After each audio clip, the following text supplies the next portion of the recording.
kind of pick up where we left off last Wednesday. We kind of got started last Wednesday with a study into the book of Proverbs. Instead of doing it verse by verse, chapter 1, verse 1, chapter 1, verse 2, so on and so forth, we're kind of looking at the themes. And the themes kind of flow throughout the book of Proverbs. We're looking at the book of Proverbs rightly divided, and we're kind of looking and we're seeing what's in here. We were seeing, we did a brief study before. We did it maybe a year ago on, did about an hour and a half study on Psalms and Proverbs. You can go back into our YouTube channel, you can see that. And so we did that before. But this is meant to be more in depth. This is meant to go into the book of Proverbs, look at Proverbs and cross-refer to other Proverbs, and then go into Psalms and Genesis and Revelation and Matthew, Mark, Luke, and John, and kind of see how it all fits into the prophecy program and how it differs from the mystery program, and how it fits with the entire Bible writing, cross-refer and everything else.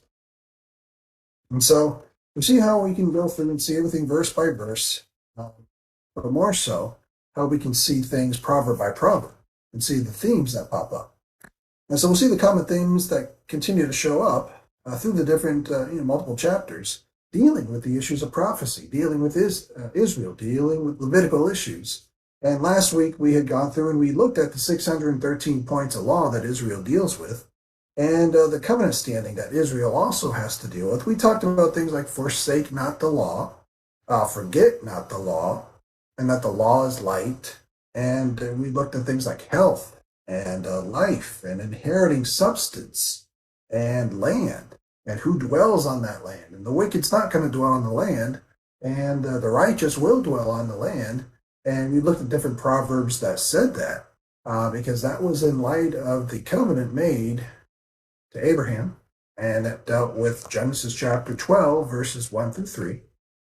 And it continued on talking about that covenant, talks about land, substance, inheritance. God's always going to be with, in prophecy, the people in which that covenant is made. And then again, the covenant is more, we'll call it more like an agreement, where the people of this covenant or this agreement have to obey certain terms. If they do, they get blessings, and we talked about that last week. There are certain blessings that a faithful man can have, or in Proverbs talked about that. There are certain cursings the wicked had that they would have for not having good works or bad works or righteous standings or so on and so forth. And so we went through that last week. We kind of saw how the book of Proverbs was starting to open up, that this is a prophetic book. This is not, something the body of Christ can just go and apply and obey and just plug in and say, well, this is me. We can look at it, and of course we can say that this has spiritual lessons all over it. And of course, like we said earlier, we can go through, we've done multiple studies in the past where we're going to Ephesians verse by verse or Romans verse by verse or Colossians. Then we said, well, let's take a spiritual nugget or a spiritual lesson from Proverbs and take a little bit here and a little bit there just to see where we can cross-refer and compare and contrast and see how it works. But ultimately, we're not going to Proverbs to apply it to ourselves literally. We're going to go there and get a spiritual lesson out of it. So we've done that before. And so we've seen great spiritual lessons for the body of Christ, but we're not the ones in the covenant in the book of Proverbs. And we're under grace. And yet we know that respecting and honoring God is going to be a right thing as we look into the topic this week being the fear of the Lord. And so we see that as they go through, and based on the studies we've already done from last week, the 613 points of law, the covenant standing that Israel had, the fear of the Lord is going to be a result of those two things. And so when that builds up with Israel and that kicks in with Israel, we know that the fear of the Lord, as we go into part 2 of our outline, the fear of the Lord, and that fear means that respect of the Lord, the reverence of the Lord, and that honor to give to the Lord is that Old Testament Levitical covenant standing. They have that fear of judgment from the Lord. They have that fear of hell, falling into hell from the Lord, falling away. And those were always possibilities depending on that, that behavior that they had, that those works that they did or did not do. And they always had that standing there. If we look at, say, Leviticus 26, verse 16. Leviticus 26, verse 16, for example, It was always dependent on those two things we talked about last week, the covenant standing, for example, and the law. In 26:16, we saw such things, and this is what will build up the fear of the Lord.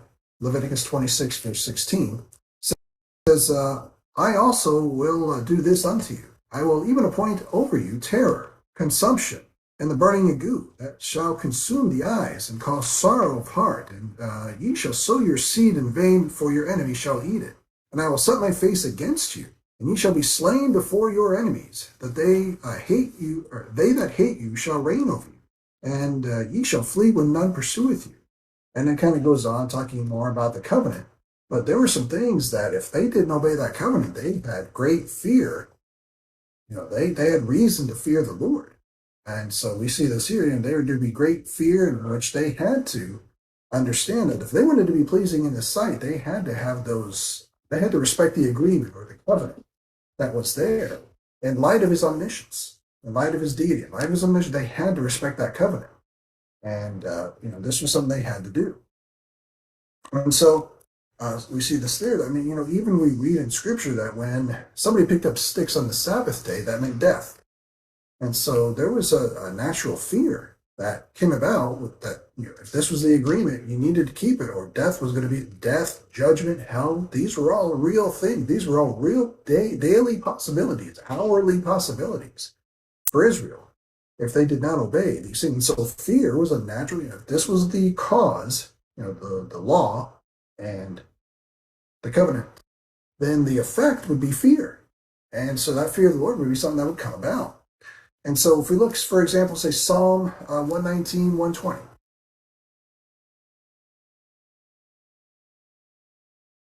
Psalm 119, 120. You even see this being said in the Psalms. Being worried about what was going to happen, in light of people who pick up sticks on the Sabbath day, in light of people who disobey the covenant, in light of people who make light of the covenant and the 613 points of law. Excuse me. And you see in Psalm 119, verse 120, it would say that my flesh trembleth for fear of thee, and I am afraid of thy judgments. So we see there's that fear of the Lord that Israel would have in light of what would be going on, in spite or in due to the covenants and the covenant standing and the law. And so we see that there. Deuteronomy 6:25 just talks about how their righteousness was based on how much they obeyed the law. And so we see that there, laws and covenants. So we saw this there. If you look at Isaiah chapter 38, and we'll go to verse 1. Isaiah 38, verse 1, you see an example of a king. And he has that fear of the Lord.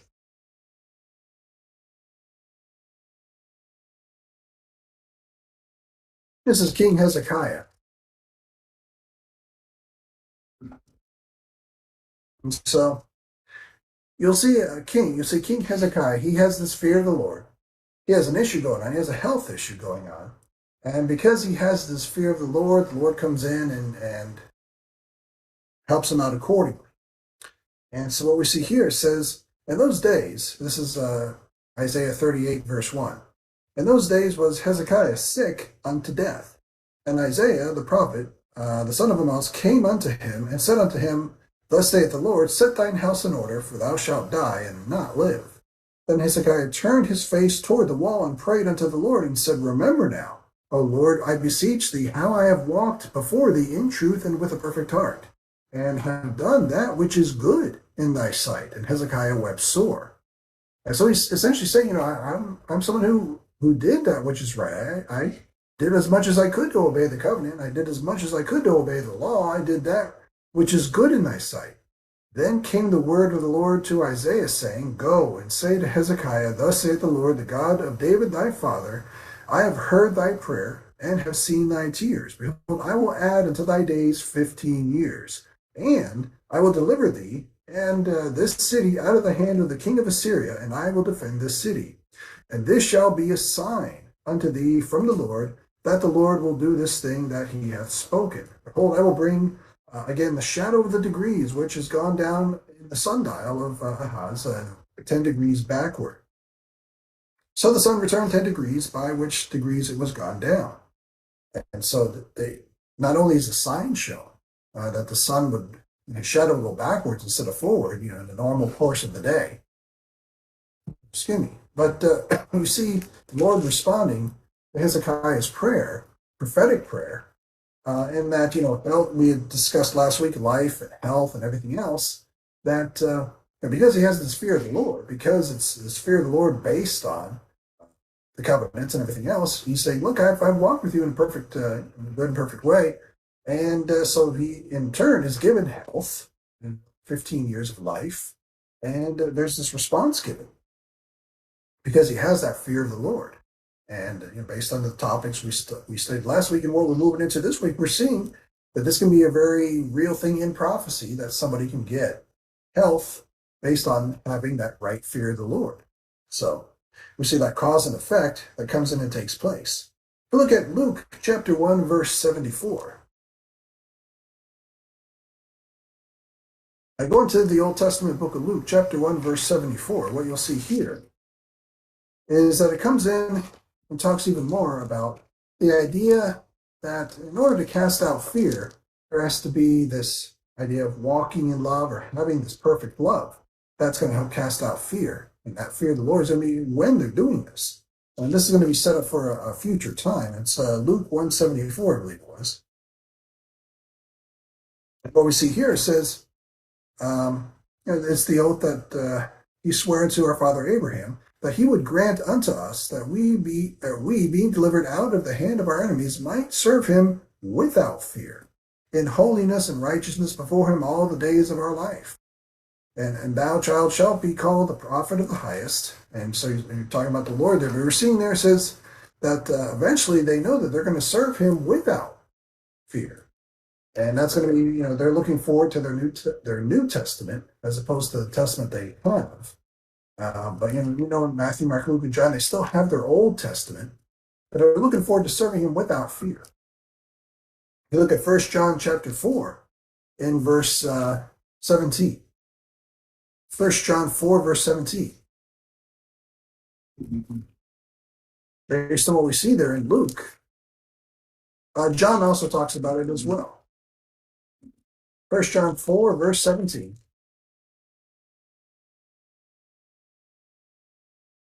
He says here, this is again talking about the ages to come, but it's all based on things that are all talking about the fear of the Lord and everything else. This is John talking more so about love and love having to do with the little flock of Israel during the ages to come, so on and so forth. But it says here, herein is our love made perfect, that we may have boldness in the day of judgment. Because as he is, so are we in this world. There is no fear in love, but perfect love casteth out fear, because fear hath torment. He that feareth is not made perfect in love. We love him because he first loved us. So we see that there's more information related. They look in regards to the cross. They see the cross as in regards to their New Testament. And so they are able to see that the perfect love casts out fear. And so again, that fear of the Lord is something that's brought up even in 1 John based on Luke. And so we bring it back to the Proverbs. And we're kind of seeing, where this is all kind of going and where this is all cross-referring to. So we see that there, that this was something that, this is what they're here to do, is all this cause and effect on the fear of the Lord. Let's get back to Proverbs here. It was just the beginning of the book. But this was a result of covenant standing. This was a result of the law, was that it brought about this fear of the Lord that we're looking at. They were wanting to be pleasing in his sight, seeking out truth as much as possible, in all of the Lord's omnipotence. And so Israel was not to learn the way of the heathen, and having this fear of the Lord. And they were told this in Jeremiah 10. And but yet we know that the fear of the Lord was lost, and they fell into a Babylonian captivity. They were taken away. These things took place, but yet they were supposed to have that fear of the Lord. So we'll go through and look at some of these proverbs that are associated with the fear of the Lord. And we'll see that Solomon wrote many proverbs associated with the fear of the Lord based on these things we looked at last week. So we see here that Solomon wrote to his son dealing with this exact issue Rehoboam would need to deal with. He'd have to have this in order to be a good king, and he'd have to have this in order to be good at being works-oriented. And, in other words, he'd have to also be, as people looked at his fruit, as people looked at his works, as people looked at his behavior, that they looked up to him as a king. He would have to have that right works, his good fruit, his actions. So we go to Proverbs chapter 1. And of course, we'll go to Proverbs 1:1. We'll get down to our first proverb talking about the fear of the Lord. So we set out in Proverbs 1:1. So the Proverbs of Solomon, the king of David, the king of Israel, to know wisdom and instruction, to perceive the words of understanding, to receive the instruction of wisdom, justice and judgment, and equity, to give subtlety to the simple, to the young man knowledge and discretion. A wise man will hear and increase learning, and a man of understanding shall attain to wise counsels. To understand a proverb and the interpretation, the words of the wise and their dark sayings. The fear of the Lord is the beginning of knowledge, but fools despise wisdom and instruction. So we see that in verse 7. This is where it's going. As we go through the first 7 verses, it's already in the 7th verse, talking about the fear of the Lord is the beginning of knowledge. And this is where this starts out to be. The beginning of knowledge starts out being that fear of the Lord, which we kind of went through in the second part of the outline. That awe of the Lord, what he can do in light of a covenant. How he can either add 15 years of life or a lot more than that. Bring you into an earthly kingdom, or bring Israel to an earthly kingdom. He can bring so much or take away so much, depending on, as we saw in Leviticus 26. There's a lot he can do depending on fruit, the works, and the actions of the Jew in that covenant. But the fear of the Lord is the beginning of knowledge. But fools despise wisdom and knowledge. And so we saw that there. So Israel's to be in awe of God and what he can do in light of their agreement with him. They're to meditate on that. They're to study that. Some do and some don't, which leads to other verses. If we look at Proverbs 1, staying further, and look at verse 22 in light of Proverbs 7, or Proverbs 1:7, I'm sorry. Proverbs 1:7 said, but fools despise wisdom and instruction. And verse 22 says, how long, ye simple ones, will ye love simplicity? And the scorners delight in their scorning, and fools hate knowledge. And that's the thing, fools are always going to be hating knowledge, as we're seeing there, especially knowledge about the covenant, knowledge about the law, knowledge about what to do that's right. And we see there, it says, and the scorners are going to delight in their scorning. The scorners will love to scorn. They'll love to scorn the covenant. They'll love to scorn the righteous. They'll love to scorn, and they won't abide in the land. They won't inherit the land. They won't be there. And so instead, they'll receive the judgment of what they should, which is going to be all those things we saw, which was in Leviticus 26. And so we see here that this is some of the things that are coming up with the fear of the Lord. Those that have it, they start to have the beginning of knowledge. And it's just the beginning of it. And so we see that. If you look at Psalm 111, verse 10.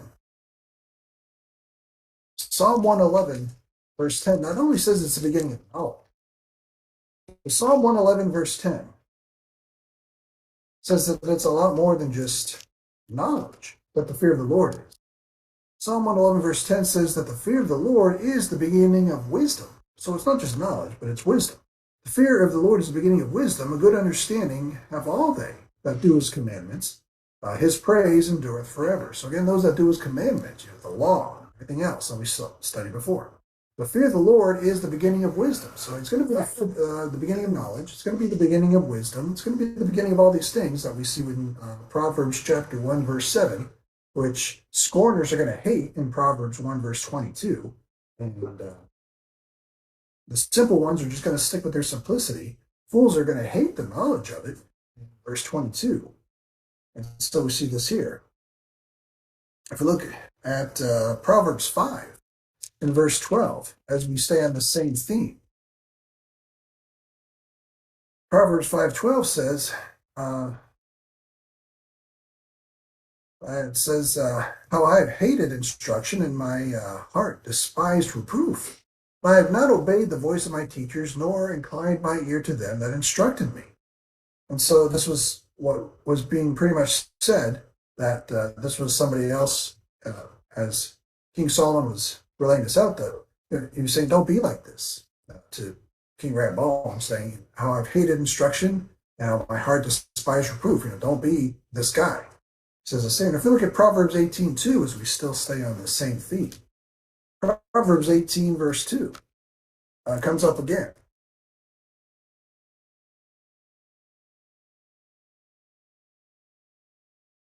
It says there that a fool hath no delight in understanding, which we saw in Proverbs chapter 1, verse 7, Proverbs chapter 1, verse 22, Proverbs chapter 5 just now.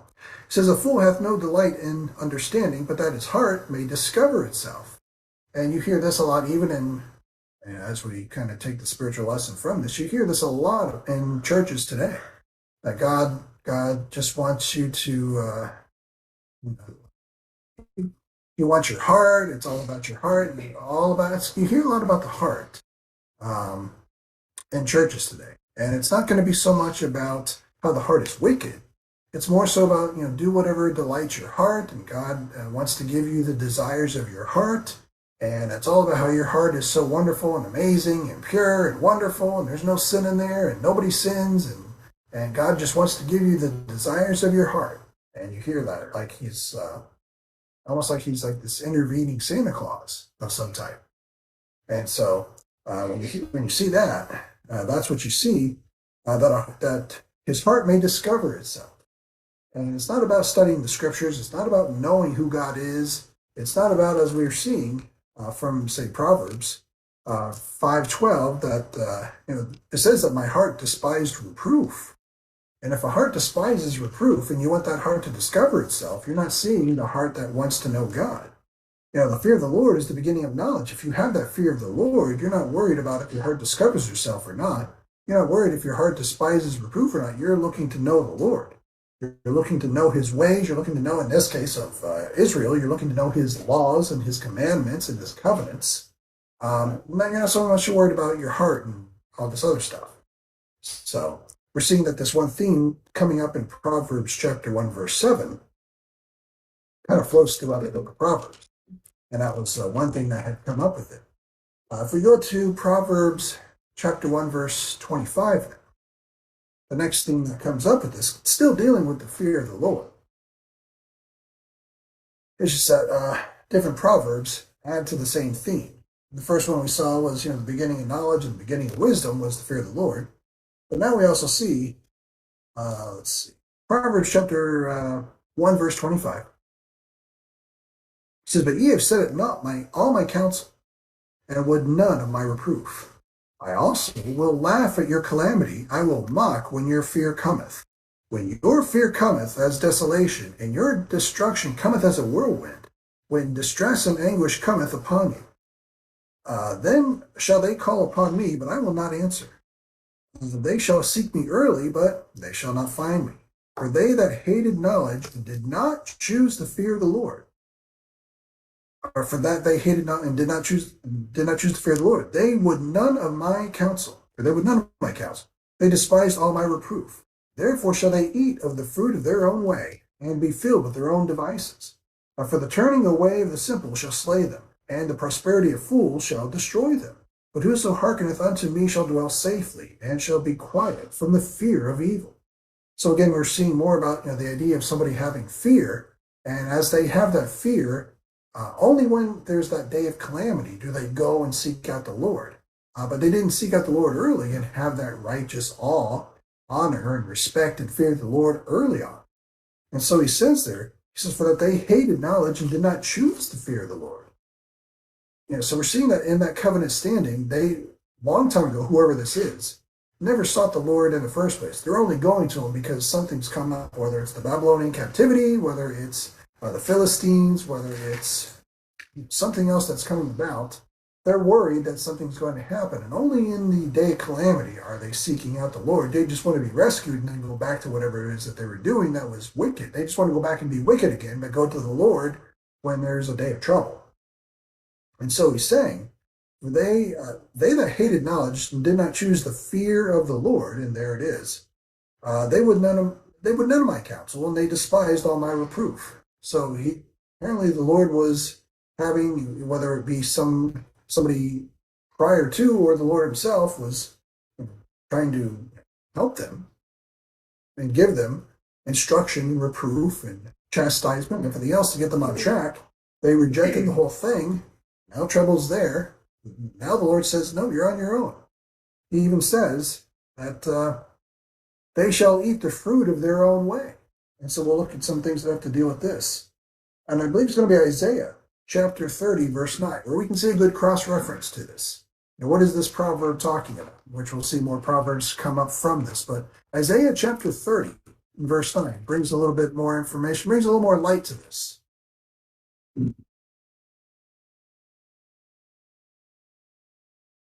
It's Isaiah 30, verse 9.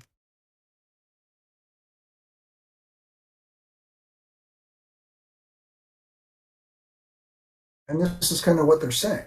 This is what this proverb is referring to. It says that this is a rebellious people, lying children that will not hear the law of the Lord, which say to seers, see not, and to the prophets, prophesy not unto us right things, speak unto us smooth things, prophesy deceits, get you out of the way, turn aside out of the path, cause the Holy One of Israel to cease from before us.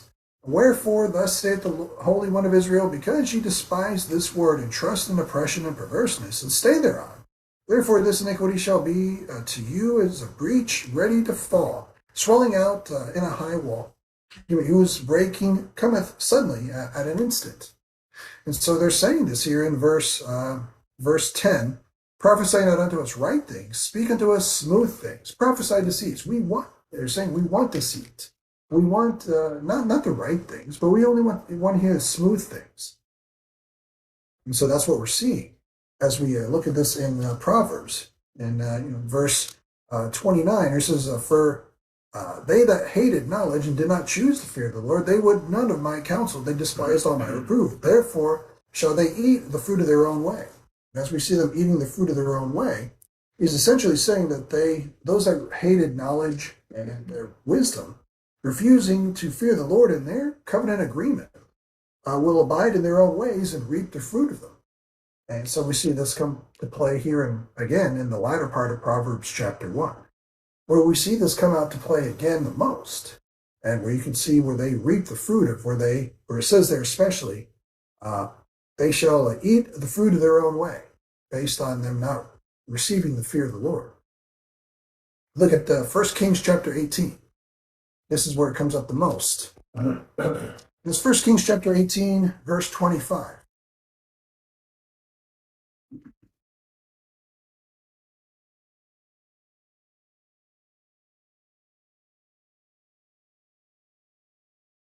First Kings 18, verse 25.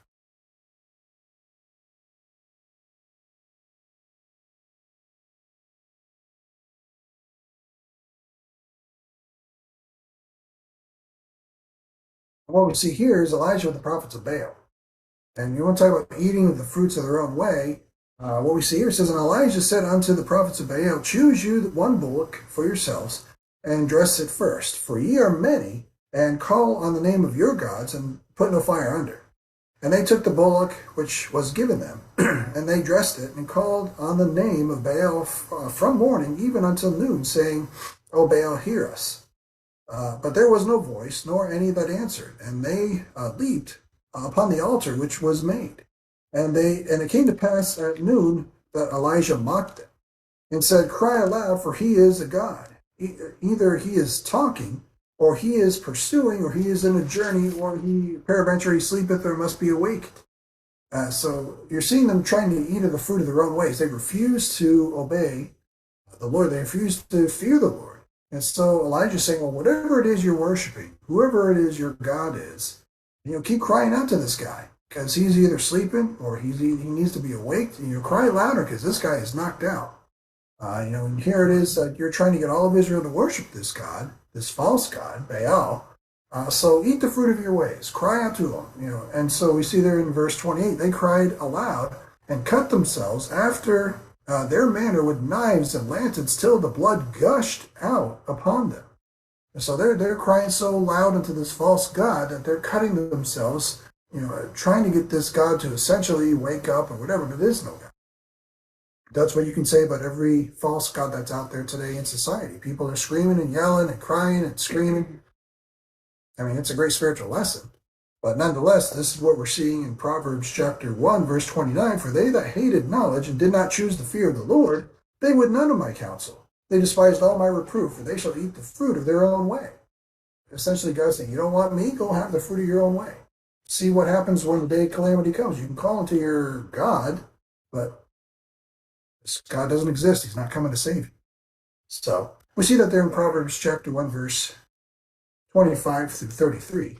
And so we're seeing this is how it's not only about the beginning of knowledge and the beginning of wisdom, but we're also seeing that when the Jews don't have the fear of the Lord, it's going to be a very dangerous thing as well. They'll eat the fruit of their own ways, whatever that may be. Whatever idolatry they have, whatever issues they have, whatever problems they have, that they're not taking on the fear of the Lord, that covenant standing is going to kick in. Those cursings are going to kick in.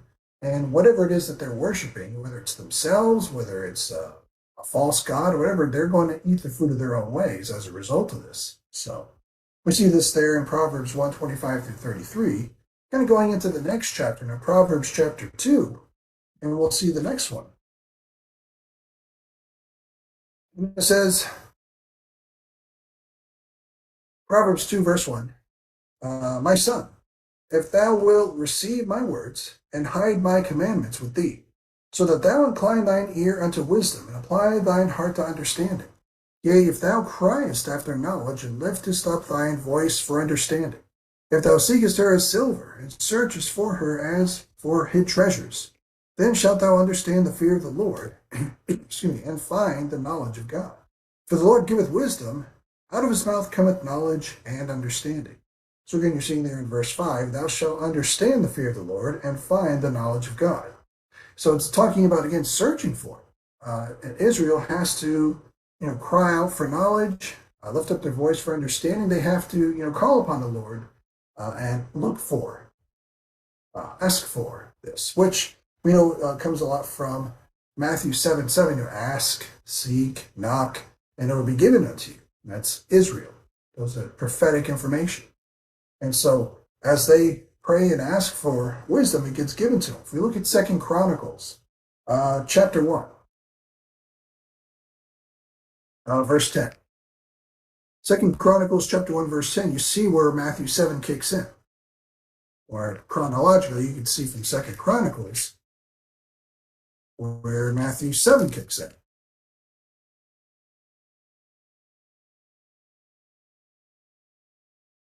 Second Chronicles chapter 1, verse 10.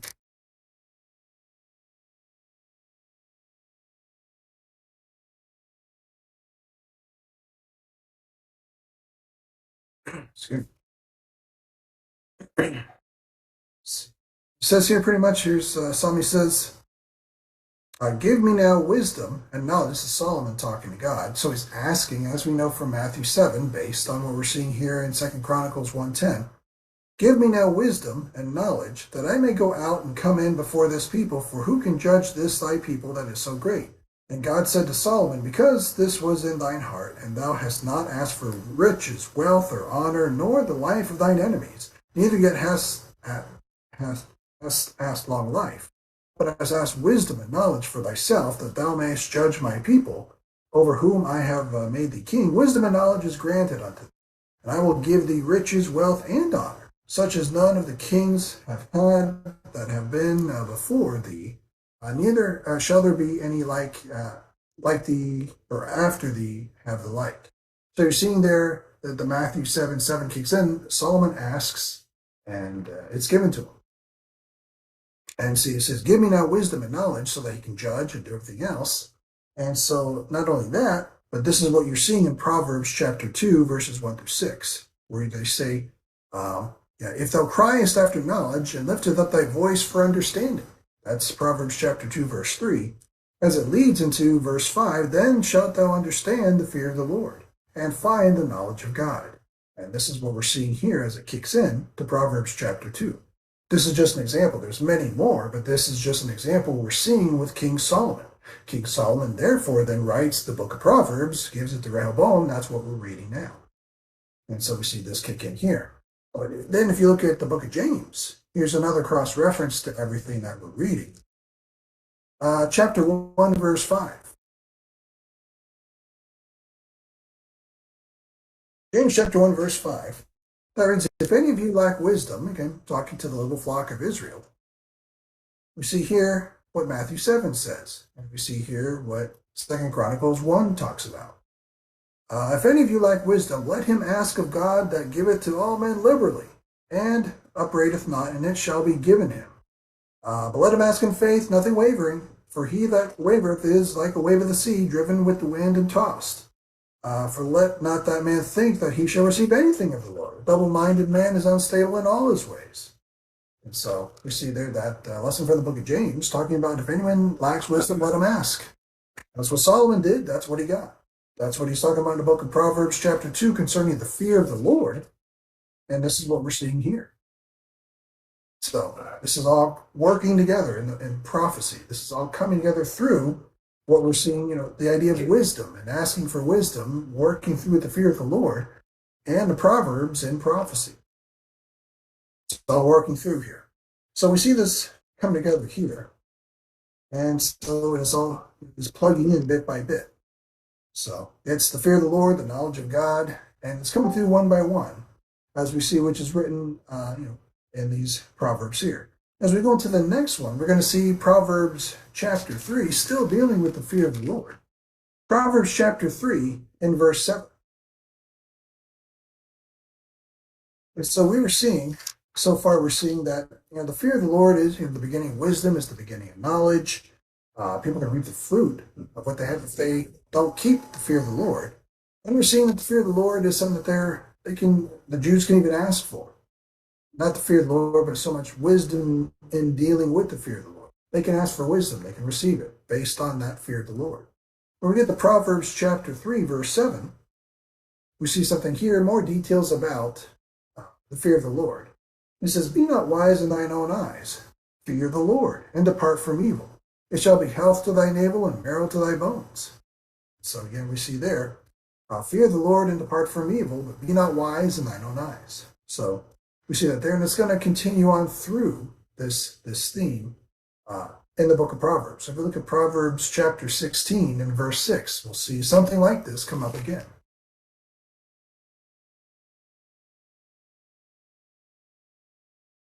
So it says here, and we're probably going to go through this proverb again, but it says, by mercy and truth iniquity is purged, and by the fear of the Lord men depart from evil. And so we see this come up here. And if we look at Proverbs 26:12.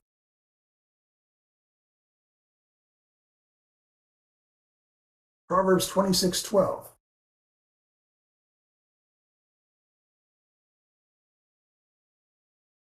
Again, as we look at this and we see here talking about be not wise in thine own eyes, fear the Lord and depart from evil. It says, seest thou a man wise in his own conceit? There is more hope of a fool than of him. So we see this laid out here as this theme kind of continues through the book of Proverbs. And so we see this, there. So that's kind of like one obstruction to fearing the Lord, is if you think you're wise in your own eyes. Israel thought that when they let go of that fear of the Lord that they were supposed to have.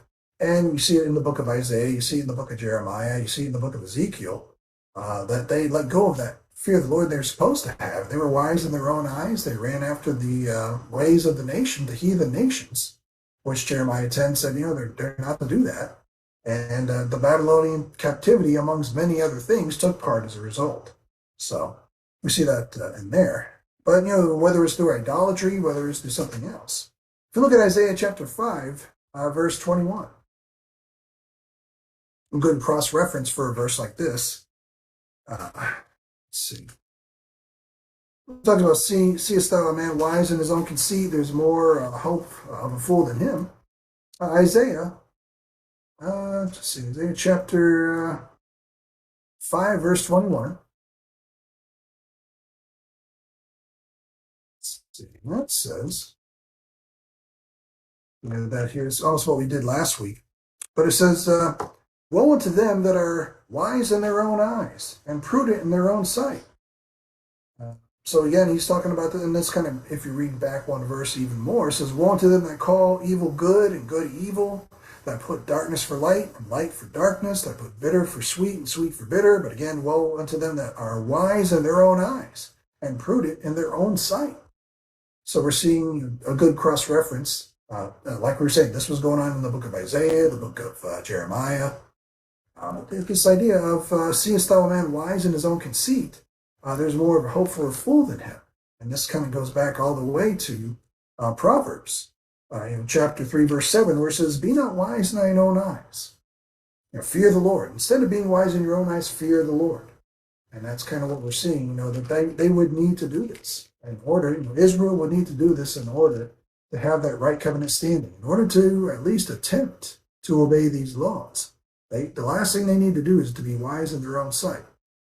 So we see just more details being added in to this theme of fearing the Lord as we kind of keep going through the Proverbs and seeing more cross-references for more cross-references, more Proverbs for Proverbs, as we'll call it.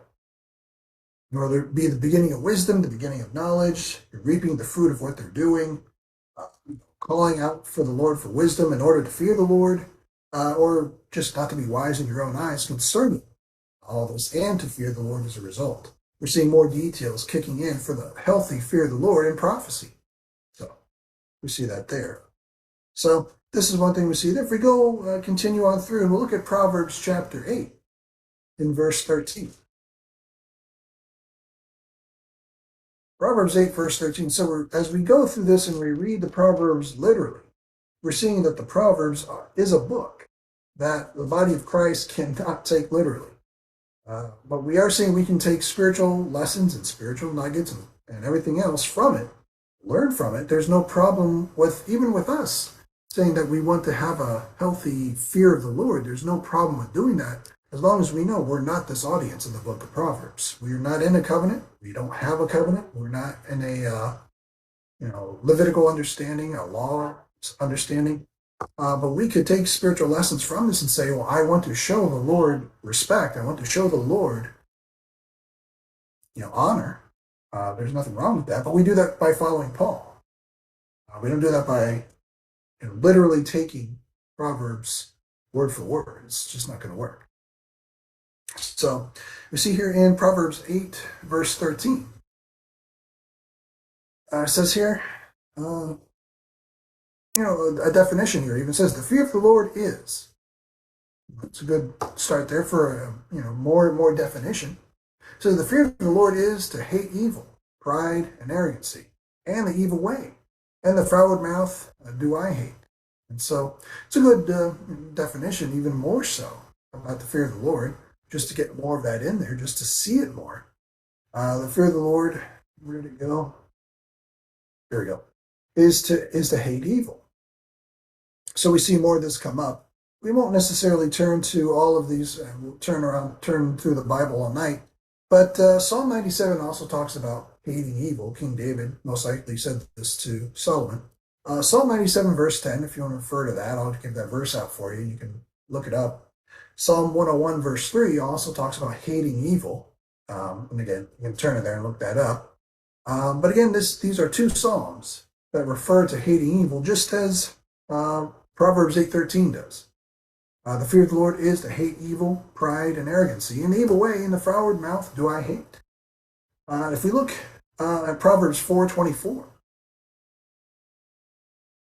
so again, some of these things, they just keep coming up over and over again in the Proverbs. Proverbs 4:24 says, put away from thee a froward mouth and perverse lips, put far from thee. So again, we see this come up again, the idea that there's some things that need to be put away in order to have that right covenant standing. the Jews need to have with God in prophecy. Put away from thee a froward mouth and perverse lips, put far from me. Especially as Solomon says this to King Rehoboam. There's some things that one king is teaching another king how to be a king. And these are the things that he's saying to them he needs to do. So we see that in Proverbs 4:24. Look at Proverbs 6, verse 13. Proverbs 6, verse 13. I'm sorry, for 6:16. Proverbs 6:16. There. As he goes through and he talks about how, the fear of the Lord is to hate evil, pride, and arrogancy, and the evil way. There are some things that the Lord hates. We see there in Proverbs 6:16, it says, these 6 things doth the Lord hate. These 7 are an abomination unto him.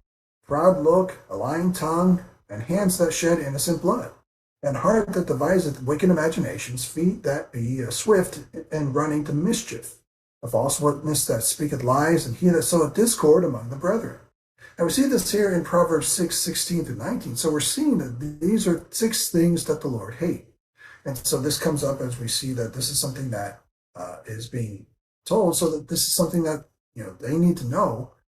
Israel needs to know, kings need to know, everyone needs to know, so they can have that healthy fear of the Lord and know what he hates, so they can understand who he is, what he hates.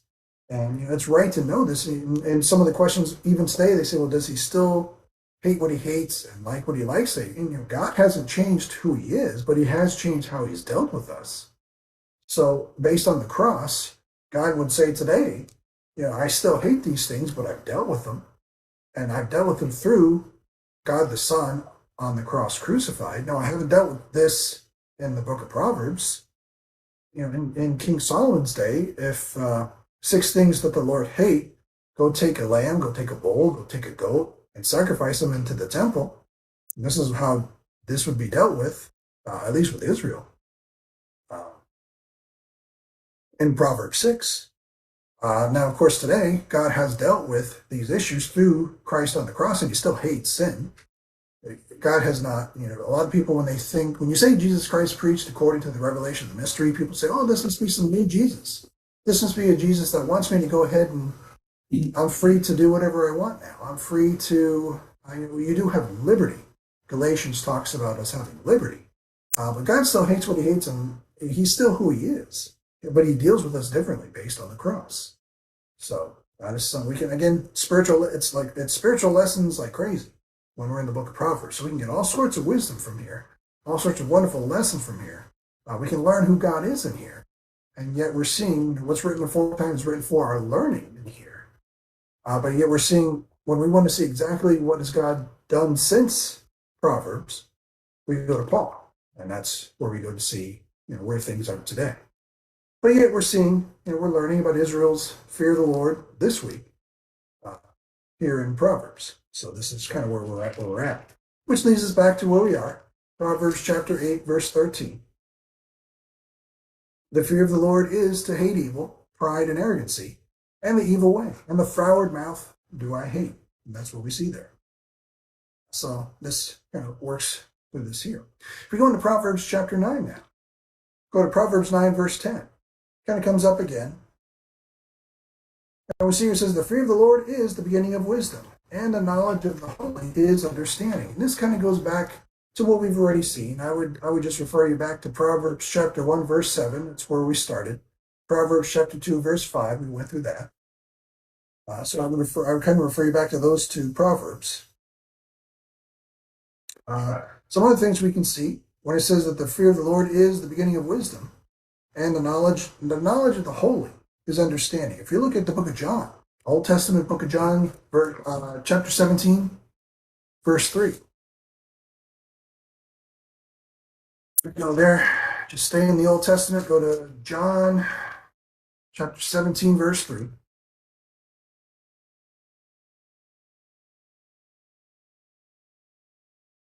You'll see there it says that the Lord himself says to Israel, just as King Solomon said to Israel, he says, this is life eternal, that they might know thee, the only true God, and Jesus Christ whom thou hast sent. Talks about knowing, which is what we're seeing here in Proverbs 9, verse 10. The fear of the Lord is the beginning of wisdom and the knowledge, knowing, knowledge. of the holy is understanding. So it comes down to knowledge, wisdom, understanding, knowing God, who he is, what he's doing. The knowledge of the holy is understanding. And that's John 17:3. And so it goes on to even more verses than this, but we won't go through this continuously. We'll leave you to further study on that. But there's more verses than that. I could give you 1 John 5:20, and I'll just give that to you now. But it kind of goes, 1 John 5:20, but it kind of goes off from there. But from here, if we'll look at Proverbs 14. We'll keep going through the book of Proverbs, referring to Israel's fear of the Lord. Proverbs 14, verse 27. And I believe this is almost two identical verses, so I just took the latter verse, and you'll see what I mean. Proverbs 14, verse 27 says, "The fear of the Lord is a fountain of life, to depart from the snares of death." And if you look at Proverbs 13, verse 14, I believe it's just about the same thing. It says, "The law of the wise is a fountain of life, to depart from the snares of death." Just about, almost the same thing. This is the law of the wise is a fountain of life, to depart from the snares of death. Excuse me. But you're seeing that the fear of the Lord is now a fountain of life. It helps you depart, or helps Israel depart from the snares of death. It's also a fountain of life. It's the beginning of wisdom. It's the beginning of knowledge. You're putting together all these details, and you're seeing so much that Israel needs to know, or that Israel should have, concerning the fear of the Lord under a covenant standing with their 613 points of law. It all should be kind of coming together as the Proverbs kind of come out in detail, or at least in context. So we see this coming through here in in Proverbs 14, verse 27. And so it says, "It departs from the snare of death." This actually brings us back to Proverbs 2, verse 10. I believe you might have read this already. Let me see if we...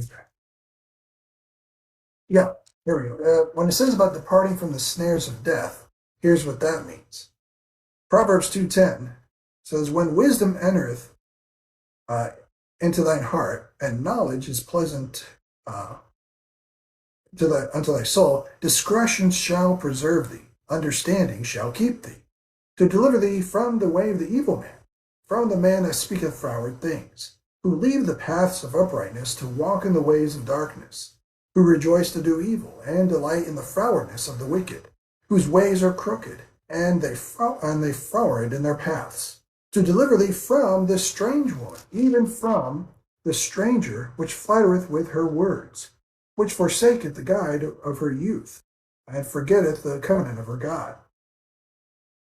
And so it's interesting, you're seeing that the snares that are coming up, that we're seeing about in Proverbs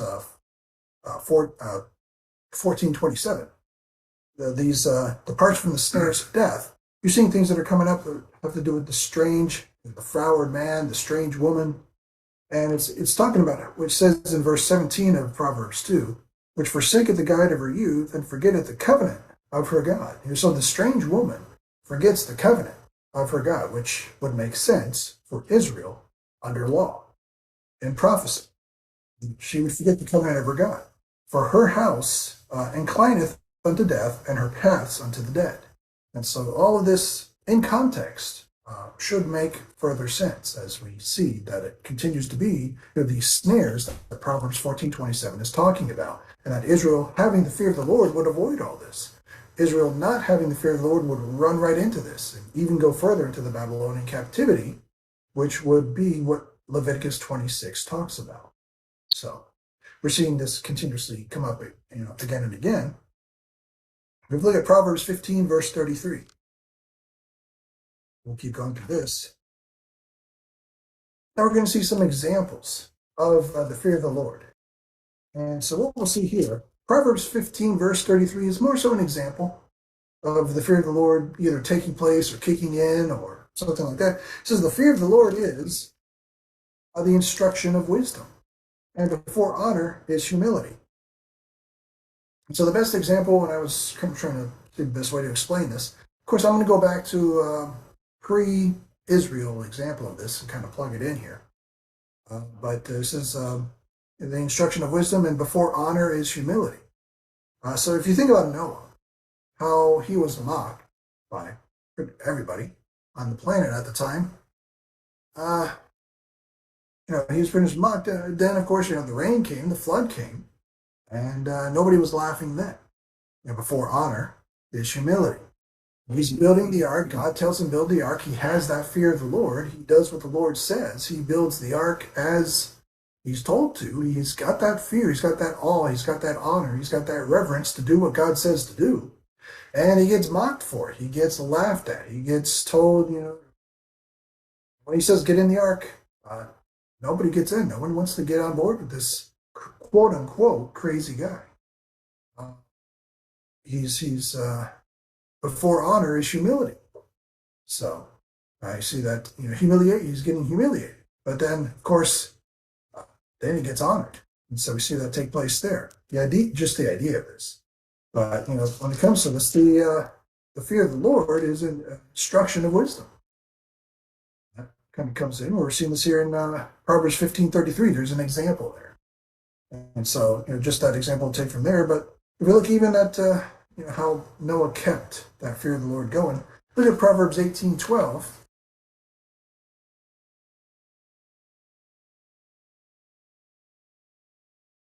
It says, before destruction, the heart of man is haughty, and before honor is humility. You kind of plug that example in again, you see where this kicks in. And if you look at Proverbs 25, verse 6,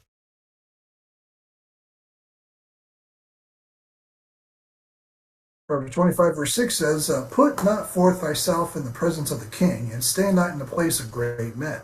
For better is it that it be said unto thee, come up hither, than that thou shouldest be put lower in the presence of the prince whom thine eyes have seen. So again, this idea of being put up and putting yourself in the place of something rather than humility and so on and so forth. The instruction of wisdom before honor is humility. Don't be wise in your own conceits. Have that fear of the Lord. Don't just the idea of you being honored rather than trying to put yourself in that honor. You can see that there. So we see this there in Proverbs 18:12, Proverbs 25:6. If we look at Proverbs 29:23, these things, but it says, a wise man feareth and departeth from evil. There's what we're looking at now.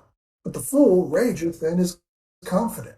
Without that fear of the Lord that Israel needs to have, they'll just continue to rage and they'll be confident in what they're doing without having that respect and awe and fear of the Lord. So we see that from Proverbs 14, verse 16, based on what we're seeing from Proverbs chapter 16, verse 6.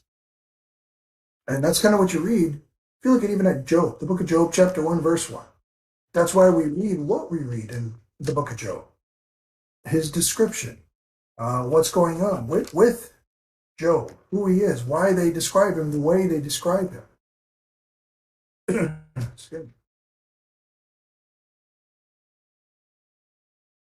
Now, this may seem like quite a bit, but it's just meant to describe and explain and give cross references to all these proverbs. So that's kind of what we're looking at here. So when we see there that mercy and truth is one of the things we're seeing. But when we see that there, it says that mercy and truth, iniquity is purged, and by the fear of the Lord men depart from evil. We see there in Job chapter 1, verse 1, it says, there was a man in the land of Uz whose name was Job, and that man was perfect and upright, and one that feared God and eschewed evil.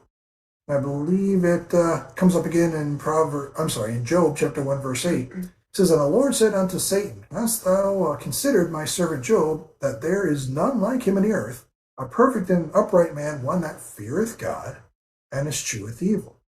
And so again, those two terms, he escheweth evil, meaning that he essentially chews up evil, spits it out. He'll just chew it up and he will have nothing to do with it. But he fears God. He fears the Lord. So there's that description of Job being the perfect servant there at the time. You're seeing an example there. That's what we're seeing in Proverbs 16, verse 6.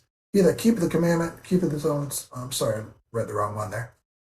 Proverbs 16, verse 6 was By mercy and truth, iniquity is purged, and by the fear of the Lord, men depart from evil.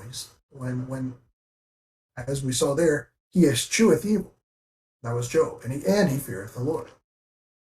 So, good description there to see there. Good cross-reference there. Proverbs 23, verse 17.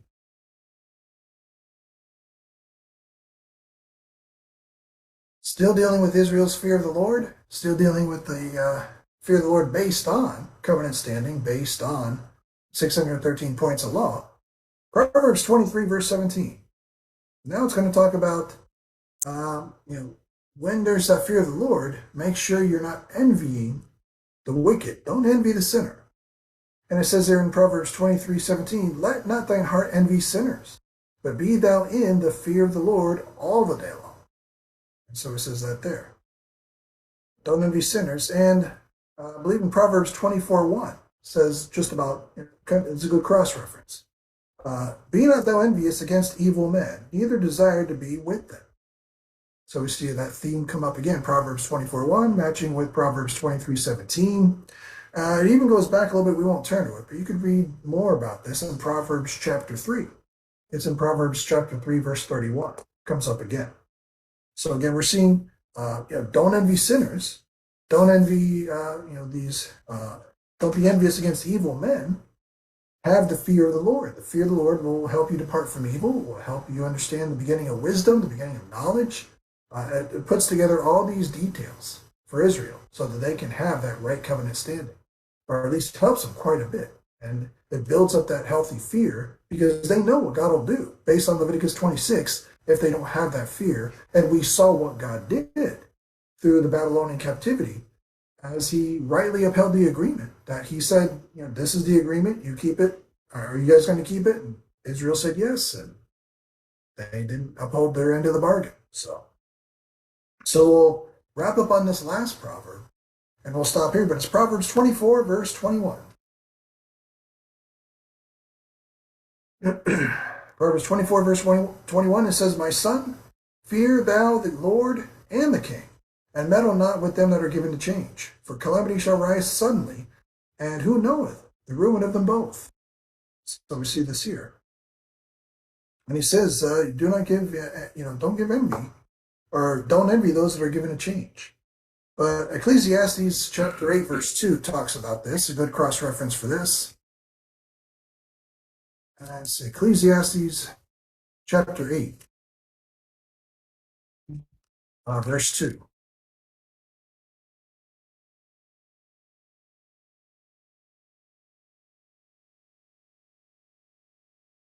It says, meddle not with them that are given a change, and fear thou the Lord and the king. Ecclesiastes chapter 8, verse 2. There, right? It says there, I counsel thee to keep the king's commandment, and that in regard to the oath of God. Be not hasty to go out of his sight, stand not in an evil thing, for he doeth whatsoever pleaseth him. For the word of a king is, there is power. And who may say unto him, what doest thou? Whoso keepeth the commandment shall feel no evil thing, and a wise man's heart discerneth both time and judgment. So we see this cross-refer into Ecclesiastes 8.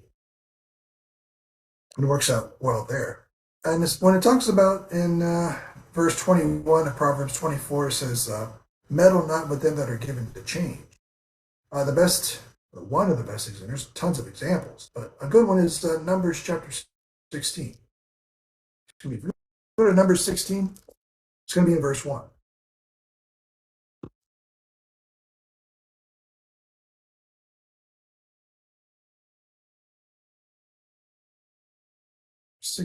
Verse 1.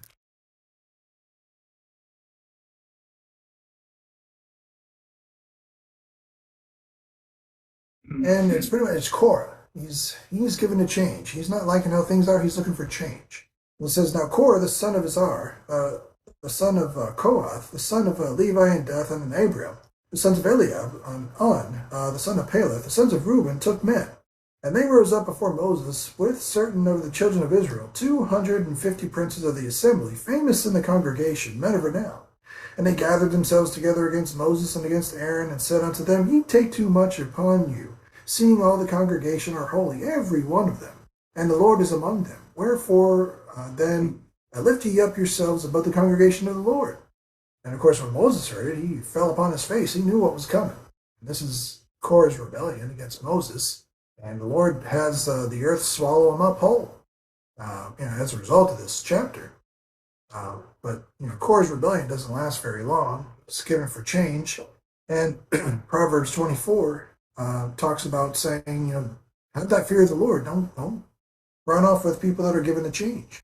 Proverbs 24:21, fear the Lord and the king, and meddle not with them that are given to change. For their calamity, which we saw with Korah in number 16, shall rise suddenly. The earth swallowed them up.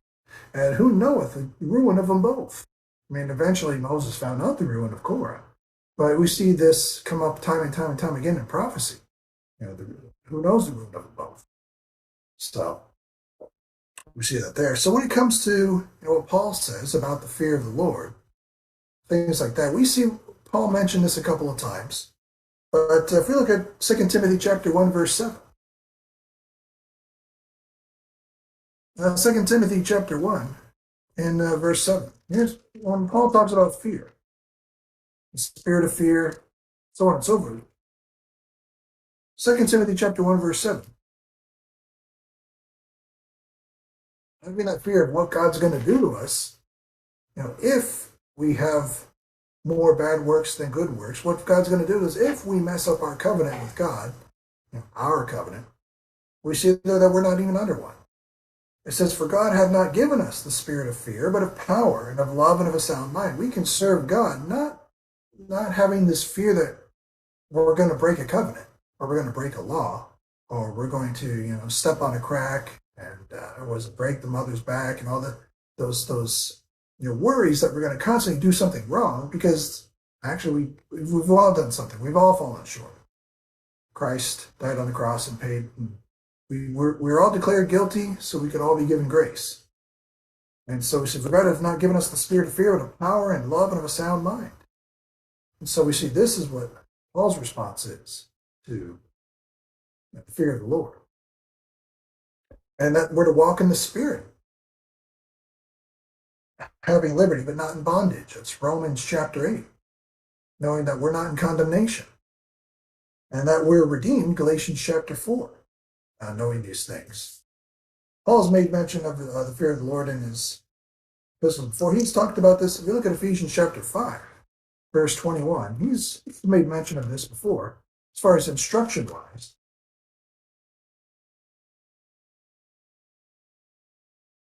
Ephesians 5:20, he says, we're dealing with one another as members of the body. He says, submitting yourselves one to another in the fear of God.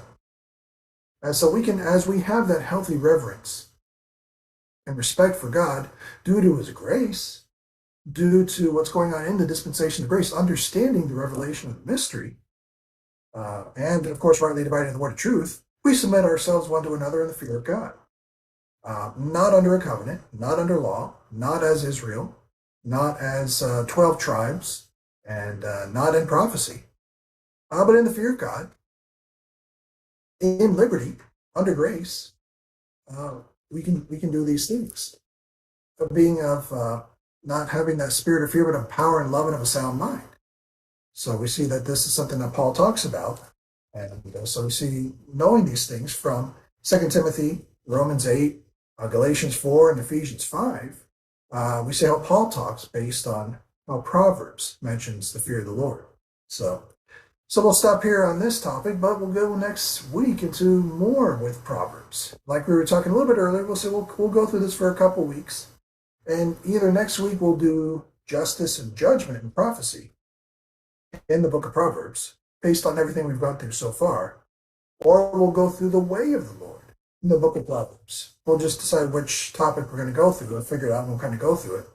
But there's going to be these continuous topics, prophetic topics, Levitical topics, that have to do with Israel. And we're seeing them come up again and again and again and again in their context, as their context just continues to fit prophecy, Israel, Levitical issue, the law, so on and so forth. So that we'll stop here. We'll see if there's any kind of thoughts or questions and kind of go from there. If anyone has any. You made the fear of the Lord clear as it relates to Israel, the law, and so forth and so on. We, as members of the church, the body of Christ, still have the fear of the Lord, but our fear is based on revering God. Is that correct? Our reverence to God is what gives us the fear of the Lord. Yeah. Okay. It's going to be. It's not going to be according to a covenant. Exactly. Not according to law. It's not according to covenant or commandment or anything else. But it's strictly our fear is based on how we revere God, and that fear is a result of that. Yeah. And you can even understand that, we're still going to have judgment when we go to heaven, but it's not going to be on sin. Right. It's going to be, God's going to judge us on how Pauline were we at the judgment seat of Christ. And that's 1 Corinthians chapter 3 and Romans chapter 14 and Philippians chapter 2 and, all those different things talking about, so we still have, if we want to focus on the fear of the Lord, we can focus on the judgment seat of Christ and how he can very easily judge how Pauline were we, and he can judge and see not sin. When look and say we're all guilty, we've all got Christ on the cross to look at to see, are we guilty or not? The answer is yes, and the answer is Christ's crucified, and we know that. But how Pauline, we study Paul's epistles, how Pauline are we doing. We can suffer loss. We can go to heaven, and as we give an account, we're not tricking anybody to say whatever it is we say. To give an account, God will say, well, essentially, I know everything you've done. I want to hear it from you. What's your account? And let's put your works through the fire, see what comes out, and that could be a healthy fear Yeah. that we have now as members of the body of Christ.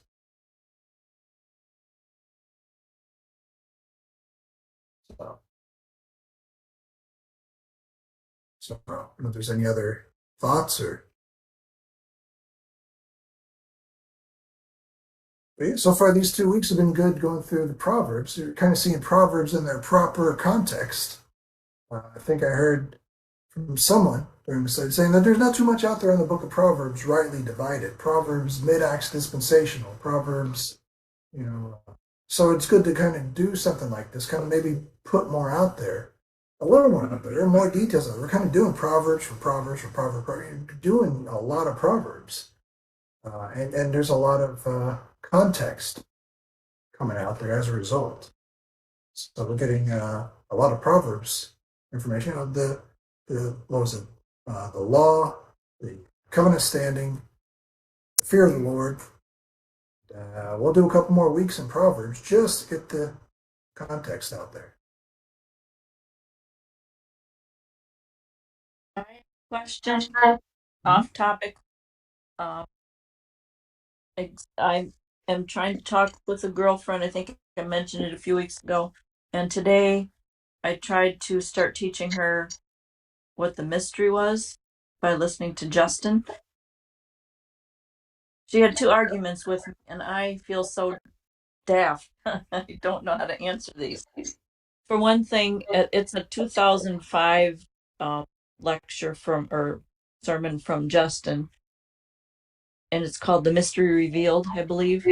And he mentions in there about separating prophecy from mystery, and he names Jack Van Impe and one other, can't think of the other man that he names right now, but that get prophecy mixed up.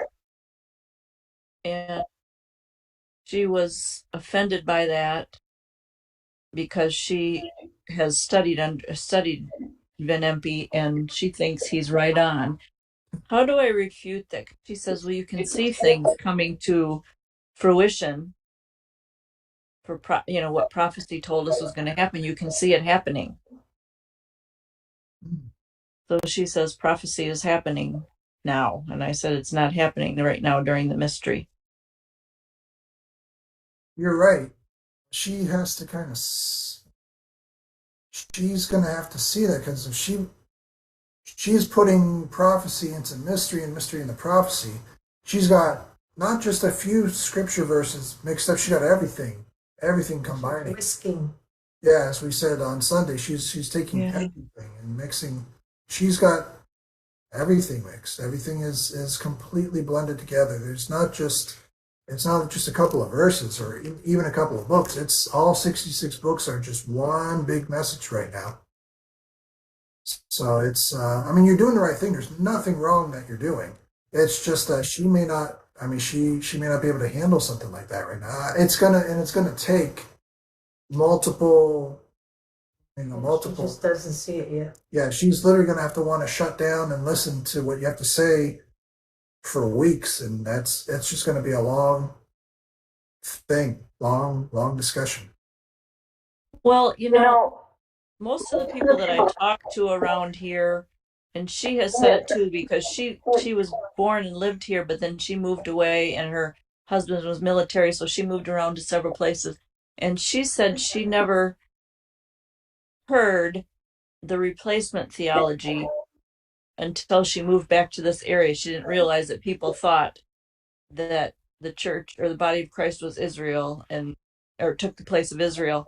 So, I mean, she's got some things right, but she also told me that we're the remnant. She thinks she's Israel. Well, yeah, she says she doesn't think she's Israel, but then when she says we're the remnant, and I don't know, I'm not good enough at arguing the point yet that, and she said that and I don't understand this because we went through David Reed's teaching on John 3:16, how it was not about the cross and salvation we have today, but she still told me today that the apostles were the beginning of the church. And I have no idea how to untangle that mess. It's not easy because you're coming at them with right information, and they're kind of they're tossed to and fro. Uh, Stuff they never heard. yeah, well, it's stuff they never heard, and they've got a whole bunch of information locked in. Yeah. You know, so you're literally doing nothing wrong. They just can't handle what you're giving to them. I mean, even if you take it, like Terry said, you got to take it, chop it down, and give them half of like what you want to tell them. You got to half it down, then half that down, and water down what you're gonna, and then maybe they can handle that. Yeah, well, I mean, that's kind of how I started with John 3:16. I thought that was a little snippet of something, and if you could see the truth in that maybe that would say, hey, maybe I'm looking at other things, kind of incorrectly. And I thought we were moving ahead pretty good, but boy, today there was three big roadblocks.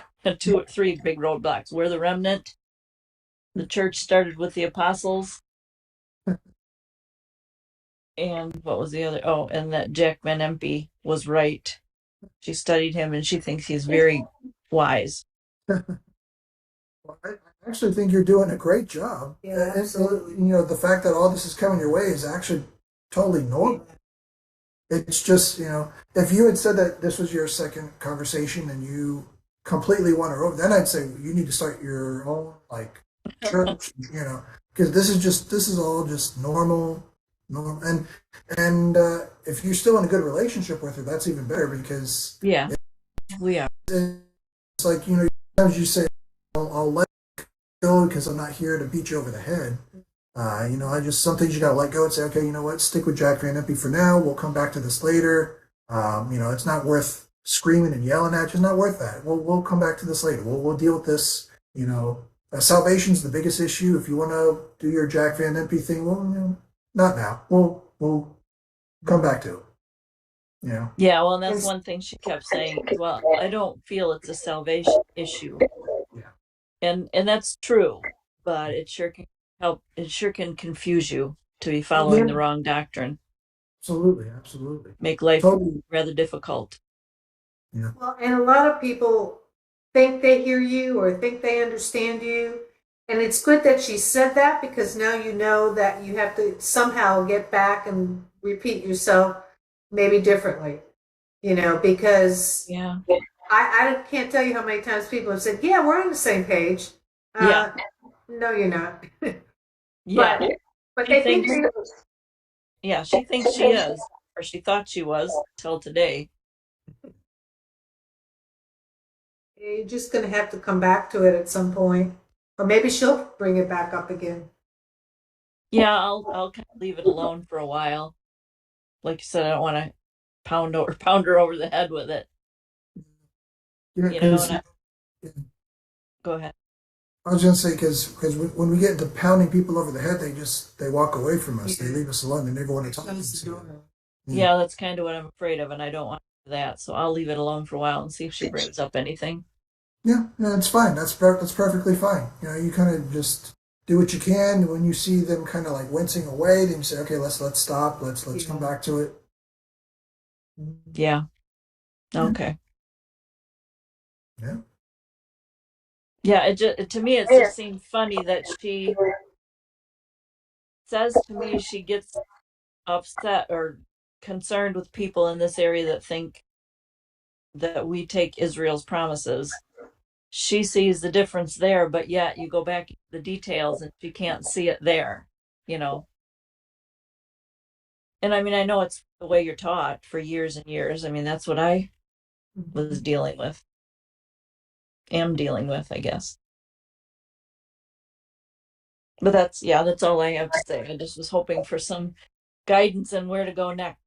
I think what we did Justin's, and he had the 7 points of seven differences or distinctions of Paul's ministry, I guess, mystery. And I think maybe we need to break it down and take it, like, simplify it. It was a lot to take at one time. It was a 7 different differences. And she did agree with some things within those differences. So I think maybe we need to back off a little bit, slow down, and approach the mystery again. If there were 7 differences, you may want to make your conversation with her about 2 of them, and just see if she can handle two differences or something. Yeah. Okay. And how do I differentiate with her the remnant? We are not the remnant. Is there an easy way? See in the Bible, go through a concordance, look up the word remnant, see where it talks about excuse me, something about how it's extremely descriptive about the remnant being Israel, or the little flock, or Jewish, or something that's going to talk about exactly what the remnant, because she's thinking that the remnant is how, what do we got? We have 5 people in here, plus everyone that's in the room with us. So we're like this little group. So she would think we're the little flock of Israel. This, because we're a little amount of believers, possibly. Because there's more believers in the world than there are believers. Therefore, we're a little flock. That's what people tend to think. We're a remnant. We're a little flock. And it's, of course, it's not it at all, but that's just one of the many things that people think. Well, I mean, because remnant, they're using remnant equal with small group, like you're saying. And remnant really is the leftovers of a certain group. So what are we the remnant of? Well, she would say the remnant of the world, but I don't know. I mean, to me, it makes more sense that we're the remnant of Israel, because it started out as all of Israel and then it was reduced down to the remnant. And remnants are the leftovers of a certain group or a certain thing. So I just don't know how to go about telling her that. Because she would say we're the remnant of the world. So I guess it'd be a matter of trying to find that in the Bible then. Yeah, that's what I was hoping you had a magic verse. No, I mean, I guess if anything, you could take Ephesians 2:11. Trying to see if maybe that. Let's see. Well, I mean, it kind of, well, That's it's not really a remnant. It doesn't say the word remnant in it, but it does say. Let's see, wherefore remember that ye being Gentiles. Oh, it talks about Gentiles versus circumcision and uncircumcision, Gentiles and Israel. So it lays out those labels, uh, and you can maybe ask her which one of those is the remnant. Okay. Yeah, I'm looking at the verse right now. All right. Well, I'll have to start there, I guess. Like I said, I'll do it. Well, I'll do a lot of praying, and let her think a little bit on it. That's all you can do. All right. Well, thank you for your help. Yeah, and I'd say you handled it perfectly. Thanks for your work. Yeah, because that's I mean that's exactly how these things go. Is that you're going to go out there, you're gonna present something absolutely minuscule, and they can't handle it. Mm.